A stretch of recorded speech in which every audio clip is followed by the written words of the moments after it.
அம்மாவுக்கு சுவாமி சமாச்சாரம் சொன்னாளா, அம்மா நீ ரங்கநாதனை பூஜை பண்ணிட்டு வந்தே, தர்மம் பண்ணிட்டு வந்தே, இத்தனாளா நான் காட்டுக்கு போயிட்டேங்கிறதுக்காக அந்த தர்மத்தையும் ரங்கநாதனுடைய பூஜையும் நிறுத்தாதேன்னு அம்மாவுக்கு சொல்லி அனுப்பிச்சாளா?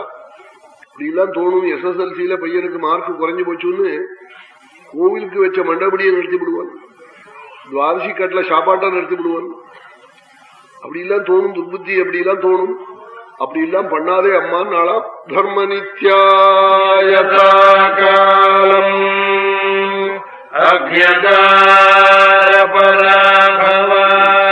எல்லாம் பீஷ்மர் பாரதத்துல சொல்லியிருக்கார்.